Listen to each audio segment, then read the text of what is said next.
Padre, del Hijo, del Espíritu Santo. Amén. Ven, Espíritu Santo, y llena los corazones de tus fieles, y enciende en ellos el fuego de tu amor. Envía tu Espíritu Creador, y se renovará la faz de la tierra. Estamos estudiando el Catecismo de la Iglesia Católica. Su primera parte, la profesión de la fe.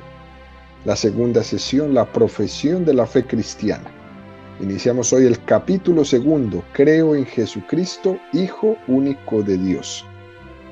Después de que hemos terminado la primera parte, ese primer artículo del credo, creo en Dios Padre Todopoderoso, Creador del cielo y de la tierra, de todo lo visible y lo invisible, damos inicio a la siguiente parte del credo.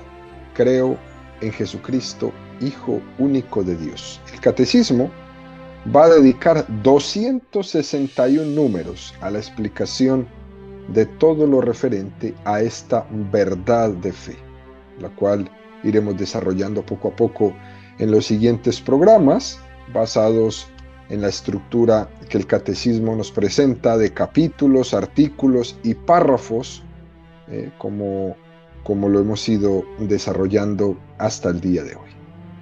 Número 422 del Catecismo dice: pero al llegar la plenitud de los tiempos, envió Dios a su Hijo, nacido de mujer, nacido bajo la ley, para rescatar a los que se hallaban bajo la ley y para que recibiéramos la filiación adoptiva. He aquí la buena nueva de Jesucristo, Hijo de Dios. Dios ha visitado a su pueblo, ha cumplido las promesas hechas a Abraham y a su descendencia. Lo ha hecho más allá de toda expectativa. Él ha enviado a su Hijo amado. Muy hermoso este número 422 que nos presenta el Catecismo en este día. Si nos fijamos bien, queridos amigos, la palabra que más se repite en este número es la palabra envío. Para que sea comprendida esta palabra, tenemos que hacer referencia siempre al Padre. Jesucristo es el enviado del Padre. No se puede conocer a Jesucristo sin entrar en el seno de la Trinidad. La personalidad de Jesucristo está totalmente configurada por la relación que tiene con el Padre y con el Espíritu Santo. Este es uno quizás de los grandes problemas que tenemos cuando la figura de Jesús es presentada como un hombre importante, como un hombre sugerente, pero no yendo más allá de eso, ¿no? Quien se acerca a Jesús desde ese punto de vista de un estudio simplemente histórico, de esta figura humana que es muy atrayente, de esta persona que ha sido capaz de sacrificarse, o que sufrió mucho, o que hizo milagros, pero que no pasamos de ahí, se queda uno solo en el primer paso, ¿no? Porque este acercamiento solamente histórico, demasiado humano, es un acercamiento que no es necesariamente el que parte de la revelación. El acercamiento que el catecismo nos propone en nuestra fe es el acercamiento a Jesucristo que parte de la revelación, que parte de esa iniciativa de Dios. Dios envió a su Hijo Jesucristo. Fijémonos, queridos amigos, que existen dos tipos de cristologías. Cuando hablamos de cristología es una ciencia, ¿no? Es una rama de la teología que se centra en el estudio de la persona de Jesucristo, ¿no? Cuando hablamos de cristología, hablamos entonces de una ciencia. Y aquí explicamos que el catecismo nos presenta como dos tipos de cristología. Una cristología que es descendiente y otra cristología que es ascendente. La cristología descendente es la que comienza partiendo de que Dios envió a su Hijo al mundo. Es decir, hay una iniciativa de Dios. Esa es la cristología descendente. Antes de que el hombre buscara a Dios, Dios buscaba al hombre. Una cosa preciosa, ¿no? Esta cristología descendente parte de la encarnación. El Verbo se hizo carne y habitó entre nosotros. Y está la cristología ascendente, ¿no? Que parte de la figura humana de Jesús, sin haber descubierto todavía quizás que Él es la segunda persona de la Santísima Trinidad, ¿no? Esta figura se ve en alguien que personifica al hombre que busca a Dios, que busca la humanidad, la felicidad, que personifica todo lo bueno que hay en el hombre, ¿no? Que clama por la trascendencia, el mundo que busca la justicia, que busca la verdad. Esa sería la persona que pone esta figura humana de Jesús, una cristología ascendente. Y las dos se tienen que integrar. Si nos quedamos solamente con la cristología descendente, podría parecer que hubiera venido a nosotros un Dios, una iniciativa divina, sí, pero es como si le vienen a dar de comer a alguien que no tiene hambre y que no abre la boca para que coma y se alimente. Jesús está encarnado.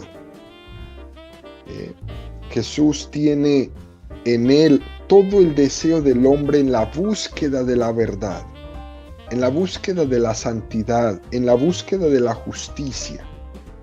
Y de esa manera nos preparamos para recibir lo que Dios quiere darnos. Por el contrario, si hablamos de una cristología ascendente solamente, hablando de Jesús como ese hombre perfecto, como ese hombre maduro, que encarna todo lo bueno de la humanidad, eso nos motiva, claro que sí, nos motiva mucho. Pero si nos quedamos solo en esto, nos sirve de poco. Nos sirve de poco. ¿Por qué? Porque no logramos descubrir que Él es el que viene a darnos de comer y de beber.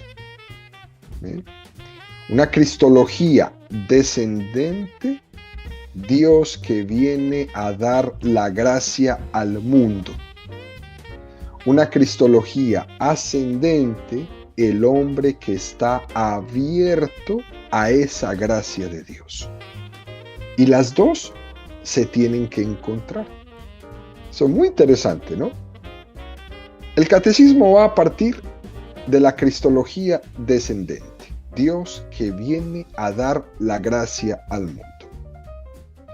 Y para explicarlo, el catecismo recurre a la imagen de la familia. La iniciativa nace de los padres, que en su amor se abren a la vida. Traen a esta vida a un hijo, sin que el hijo les haya pedido que lo trajeran a la vida. El padre lo ama y le trae a la vida, y luego espera la respuesta del hijo. La iniciativa viene de arriba a abajo. Luego se espera que haya un reconocimiento por parte del hijo de relación ascendente. Eso es lo que esperan los padres. Algo por el estilo es lo que pasa en la relación de Dios con nosotros. Dios nos ha querido desde toda la eternidad y viendo nuestra incapacidad, nos ha donado a su Hijo. Nos lo ha donado. Por eso es tan importante esta palabra envió, con la que empezamos nuestra catequesis. Gálatas 4, 5, 6. Pero al llegar la plenitud de los tiempos, envió Dios a su Hijo, nacido de mujer, nacido bajo la ley, para rescatar a los que se hallaban bajo la ley y para que recibiéramos la filiación adoptiva. Y aquí tenemos que estar un poco atentos a esta expresión, plenitud de los tiempos. No ha habido en la historia otra cosa más importante que la encarnación de Dios. Hemos tenido el gran don de Dios de haber venido a este mundo, cuando el acontecimiento principal de la historia está ante nuestros ojos y ya realizado. Dichosos vosotros, porque muchos desearon ver lo que vosotros estáis viendo y no lo vieron.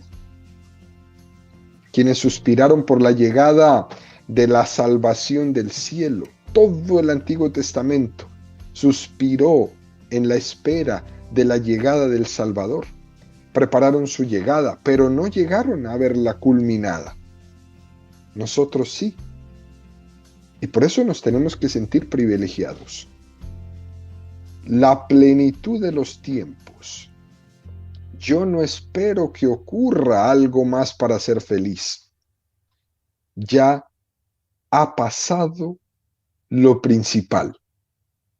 Ya Dios se ha venido a quedarse, a estar, a hacerse como nosotros. Lo más grande de la historia de la humanidad ya pasó. No terminamos de ver que lo principal para ser feliz ya ha acontecido. Y por eso necesitamos en todo momento estar recordándolo, estar reflexionando, estar trayéndolo a la luz, porque no terminamos de comprenderlo por esta inmensidad que es el regalo de que Dios se haya hecho hombre como nosotros. Por eso hay que reflexionar sobre ello. Cuando decimos Feliz Navidad, muchas veces lo entendemos como que lo que necesitas para ser feliz ya aconteció. Por eso estoy feliz y por eso deseo felicidad al otro. Que tenemos todo lo que necesitamos para ser felices. Todo lo que necesitamos. De lo contrario puede ocurrir que el hombre viva en medio de la felicidad sin apreciarla, sin valorarla, y suspire por cosas pequeñas. La palabra buena noticia es el significado de evangelio. Esta buena noticia, este término, es clave para nosotros los cristianos católicos. Esta buena noticia nos lleva a hacernos esta pregunta. ¿Qué es lo que me haría feliz en este momento? Cada uno en su interior puede responderse a esta pregunta. ¿Qué es lo que me haría feliz en este momento? Y fíjense bien, queridos amigos, la respuesta a esta pregunta es lo que más nos va a definir cómo somos. La respuesta a esta pregunta es lo que nos retrata. ¿Qué es lo que me haría feliz en este momento? Esa respuesta me retrata. Donde está tu tesoro, ahí está tu corazón. Podríamos decir que la clave de nuestra felicidad está en las cosas, que pueden ser buenas, obviamente. Es normal que el hombre suspire por metas concretas, y eso no está mal, ¿no? Que suspire por cosas concretas. Pero, ¿dónde está tu felicidad? ¿Dónde está tu felicidad? ¿Qué es lo que más te haría feliz en este momento? Y entonces brota la esperanza por cosas pequeñas a las cuales estamos siempre anhelando por no haber comprendido que ya el regalo más grande para ser feliz nos fue dado. La esperanza también pasa por pequeñas esperanzas. Pero es una gran tentación la que tiene el hombre de quedarse en estas pequeñas esperanzas y no llegar a perseguir la gran esperanza. Nos quedamos en los medios y no llegamos al fin.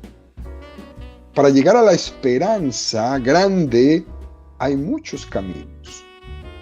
Lo importante es que hay una buena nueva, una esperanza, y es que la salvación se me ha dado en Jesucristo. Comprender esto, entenderlo, traerlo a mi vida, me llena de esperanza. Jesucristo ha venido a buscarnos y nos libera de nuestra esclavitud, de nuestros pecados, que es lo único que nos evita ser felices. Y Él vino y rompió esas cadenas. Al lado de esto, las demás cosas que me rodean adquieren una dimensión mucho más relativa. Y me invita a redimensionar cuál es el horizonte de mi vida.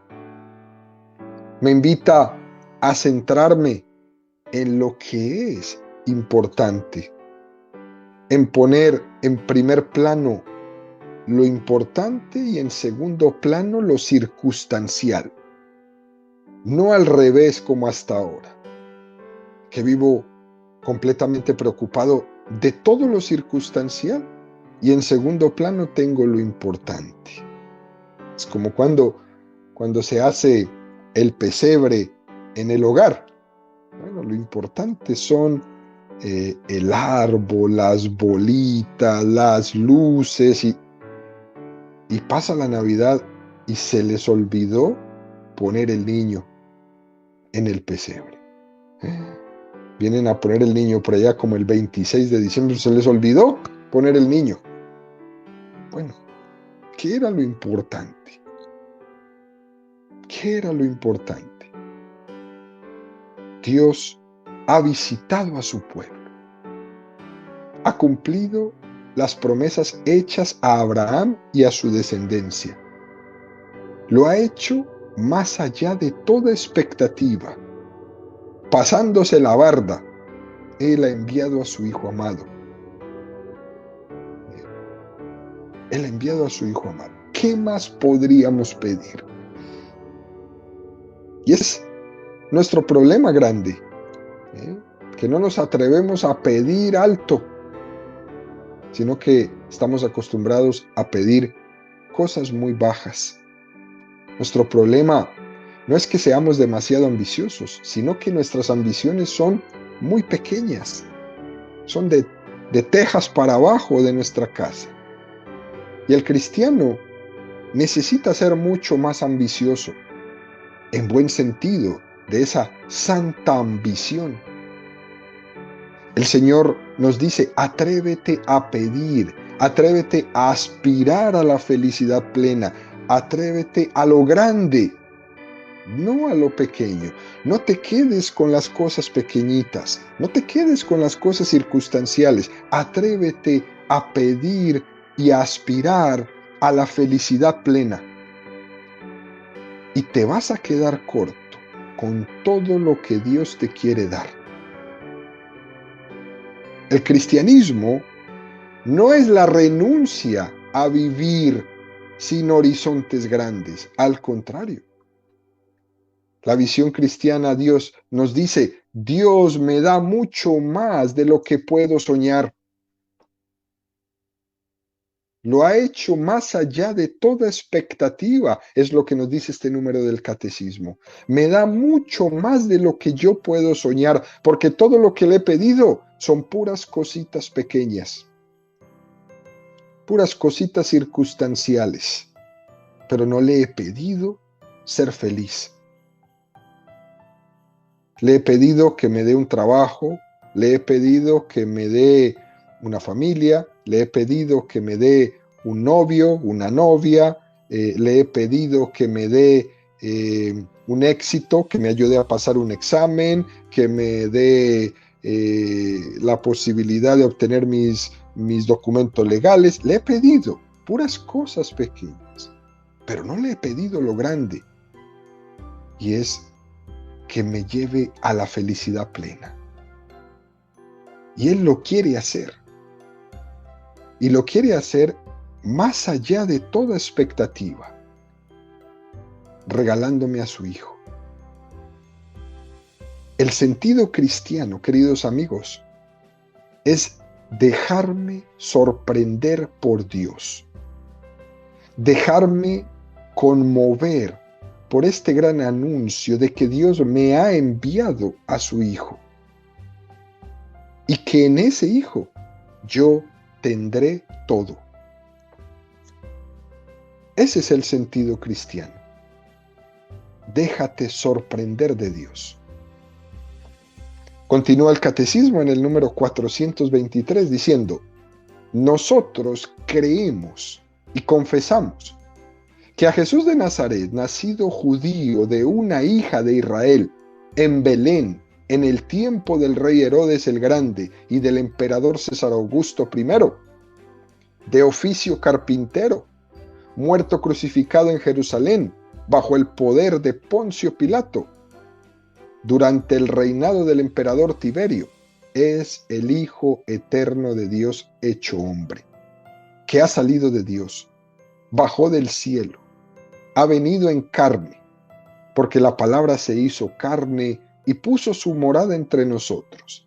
Y hemos visto su gloria, gloria que recibe del Padre como Hijo único, lleno de gracia y de verdad, pues de su plenitud hemos recibido todos gracia por gracia. Número maravilloso del catecismo, que nos hace referencia a lo histórico de la vida de Jesucristo. Toda una serie de datos que encuadran a Jesucristo en nuestra historia. Jesucristo no es un hecho que pasó abstracto, no. Jesucristo es un hecho histórico real. Me acuerdo hace muchos años que un profesor nos decía que en el credo, cuando se iba recitando el credo, recitábamos: padeció bajo el poder de Poncio Pilato, ¿no? Y nos decía este profesor que padeció bajo el poder de Poncio Pilato podría ser uno de los artículos más importantes de todo el credo, al cual todos le quitamos importancia, ¿no? Padeció bajo el poder de Poncio Pilato. En el credo, ¿no?, que aparezca el nombre de Poncio Pilato es recordarnos que la historia de salvación es real, que no es un cuento, que no es abstracta, que ha acontecido en la historia de los hombres, y que este Poncio Pilato, un procurador romano real como tú y como yo, fue quien lo hizo. Por tanto, Jesús es real, es real. Ha entrado en los parámetros de la historia. Y es importante esta referencia, como también es importante las otras que nos dice, ¿no? La referencia a Nazaret. Hemos hablado de que Jesús subió María y José a Belén a empadronarse. ¿Te puedes imaginar si en un momento los arqueólogos llegaran a encontrar, ¿no?, los documentos del empadronamiento de Belén o de Nazaret, ¿no?, donde allí encontraran el documento donde estaba escrito el nombre de Jesús? Sería un tremendo, impresionante hallazgo. Pero nos tiene que llevar todos estos datos que nos presenta el Evangelio y que se recogen aquí en este número 423. Nos debe de impresionar el ver que Dios entra en la historia, que el Señor es el Señor de la historia, es el autor y el origen. Dios no solo está al principio como el alfa y al final como la omega de los tiempos, Él mismo entra en el tiempo. A veces hacemos una imagen de Dios muy abstracta, y hoy día esa es la tendencia, ¿no? enorme a hacer de Dios una cosa demasiado abstracta.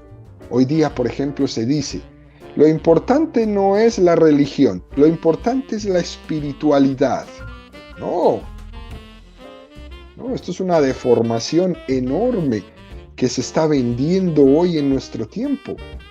Creer que Dios haya llevado a cabo una serie de hechos concretos e históricos es lo de menos. No, es importante. Precisamente, si yo puedo tener espiritualidad, es por el acontecimiento de salvación realizado por Jesucristo. Iniciativa divina. Si yo puedo tener espiritualidad, es por este hecho. No hay espiritualidad sin religión.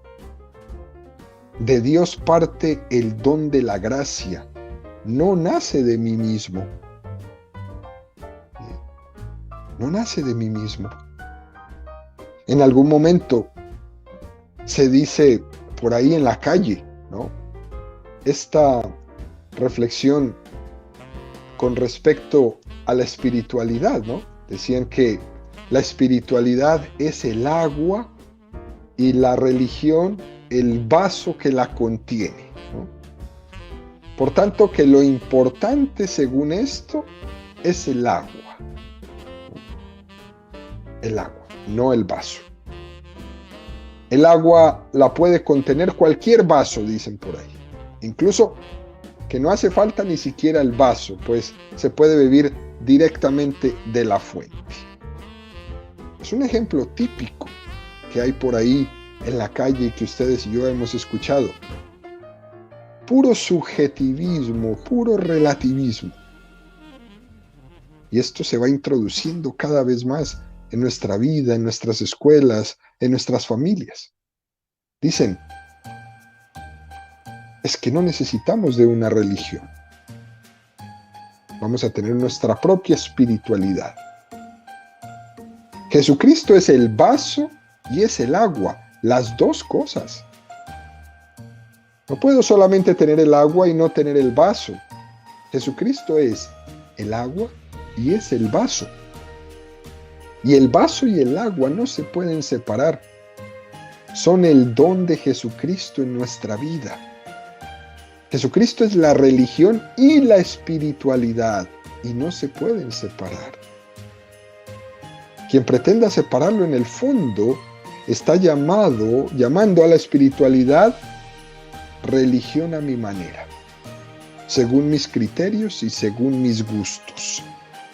Yo acomodo todo a lo que me gusta y hago mi propia verdad. Dios ha elegido un camino muy concreto para revelarse. Luego, queridos amigos, no es verdad que todos los caminos sean iguales. No es verdad que todas las religiones son iguales y tampoco es verdad que todas las religiones valgan lo mismo. Si fuese así, Dios no se hubiera revelado en una de ellas. Si fuera así. Claro que hay diferencias. Por eso nos atrevemos a predicar a Jesucristo a los judíos, nos atrevemos a predicarle a Jesucristo a los musulmanes, nos atrevemos a predicarle a Jesucristo a los ateos, a todos. Porque Jesucristo se ha revelado en su iglesia. Y el Espíritu Santo ha venido en su iglesia.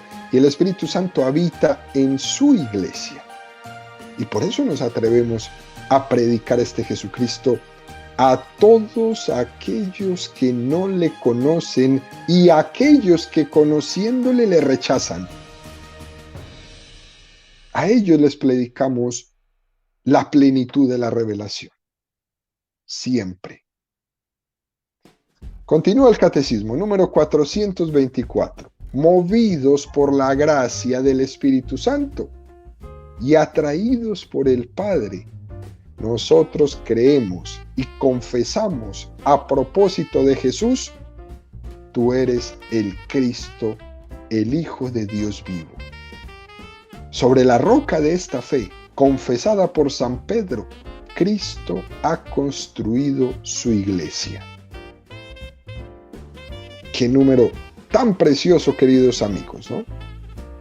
El catecismo nos lleva a la hora de hablar de Cristo, que ha sido enviado al mundo, nos invita de inmediato a hablar del misterio de la iglesia. Nosotros reconocemos a ese enviado de Dios como Cristo. Tú eres el Cristo, el Hijo de Dios vivo. Estas palabras son aquellas palabras que le dieron a Pedro todo. ¿Quién dice la gente que soy yo?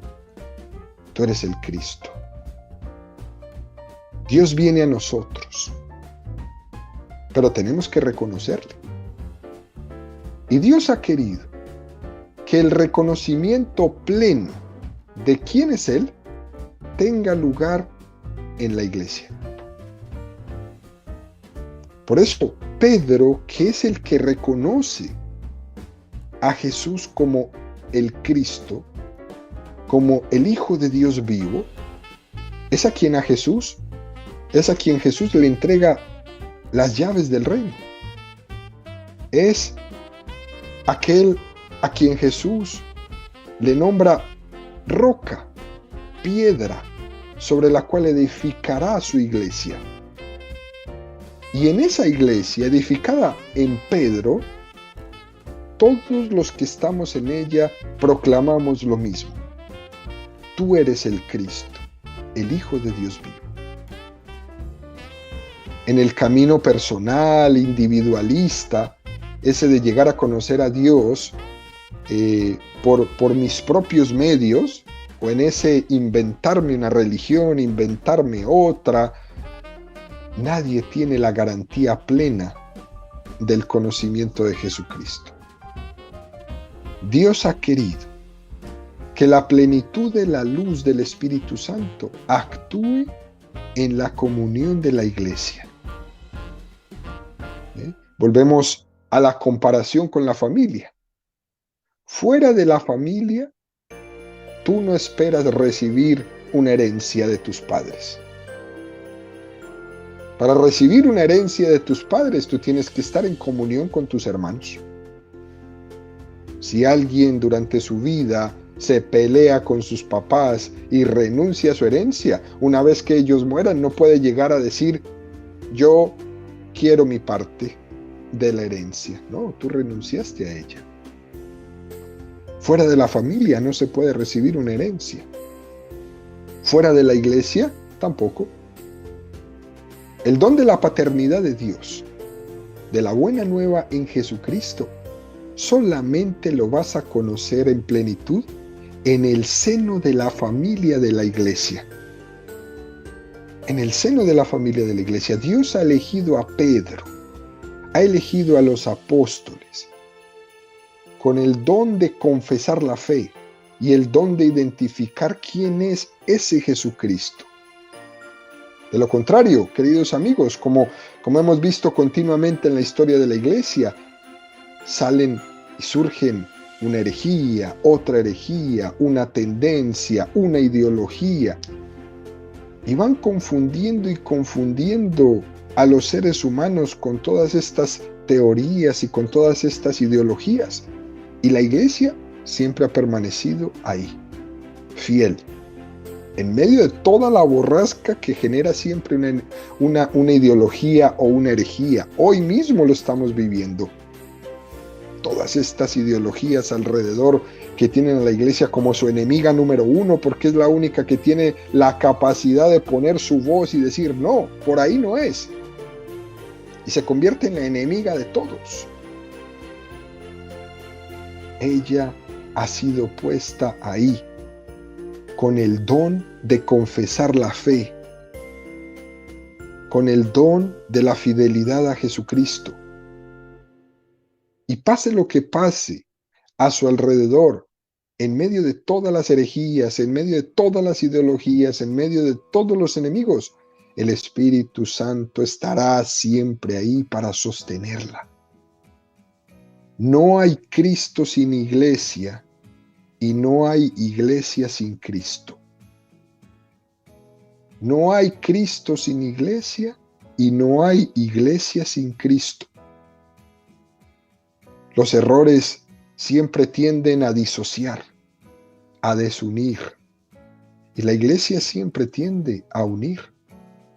El pensamiento católico, la fe católica, siempre tiende a integrar, a invitar. Por eso, queridos amigos, en conclusión de esta catequesis del día de hoy, la iglesia es la esposa de Jesucristo. Y lo que Dios ha unido, que no lo separe el hombre. El Padre nos dio el don de Jesucristo y también nos da el don del Espíritu Santo para reconocer al don de Jesucristo.